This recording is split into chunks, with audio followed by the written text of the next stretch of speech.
TNPSC எக்ஸாமில் இந்த question ரீசெண்டாக கேட்டிருக்காங்க. அதாவது அசல் 8000, வட்டி ஆண்டுக்கு 4% கூட்டு வட்டி, 1/2 ஆண்டுகளுக்கு பிறகு கிடைக்கக்கூடிய கூட்டு வட்டி என்னன்னு கேட்குறாங்க.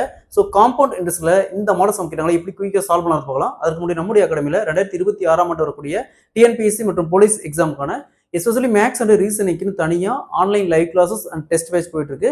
கிளாஸஸ் பற்றி வேற ஏதாவது டீட்டெயில் வேணும்னா மேலே இருக்கிற நம்பருக்கு கான்டாக்ட் பண்ணுங்க. கொஸ்டின்ல அசல் 8000, வட்டி ஆண்டுக்கு 4% கூட்டு வட்டி, காலம் 1/2 ஆண்டுகளுக்கு பிறகு கிடைக்கக்கூடிய கூட்டு வட்டியை காணுங்கிறாங்க.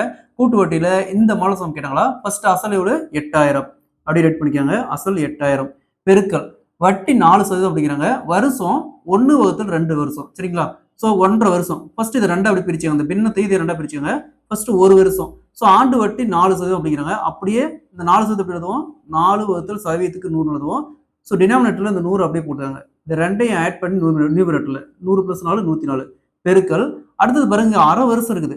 அதாவது இந்த 4% அப்படிங்கிறது ஒரு வருஷத்துக்கான வட்டி. நமக்கு தேவை அரை வருஷத்துக்கான வட்டி தான். அப்போ இதை 2ஆல வகுக்கணும் சரிங்களா. அரை வருஷம்னா அதாவது ஆஃப் இயர்லினா 2ஆல வகுக்கணும். ஸோ 4% 2ஆல வகுத்தோம்னா = 2%.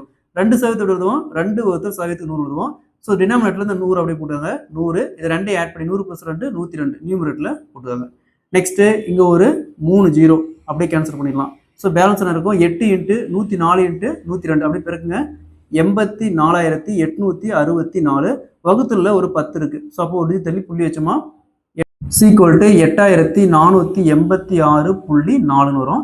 அதாவது அசல் 8000க்கு வட்டி 4% ஆண்டுக்கு 1.5 வருஷத்துக்கு அப்புறம் கிடைக்கக்கூடிய மொத்த தொகை பார்த்தோம்னா 8486.40 ஒருவேளை மொத்த தொகை கேட்டாங்கன்னா நம்ம அப்படியே போட்டுக்கலாம். இங்க வட்டி மட்டும் தான் கேட்கறாங்க. அப்போ வட்டி கேட்கறப்ப என்ன பண்ணணும், இந்த மொத்த தொகையிலிருந்து அசலை மைனஸ் பண்ணணும். ஸோ அசல் 8000 ரூபாய் மைனஸ் பண்ணலாம். மைனஸ் பண்ணோம்னா 486.4 வரும். So option A is the correct answer. வட்டி மட்டும் பார்த்தோம்னா 486.40.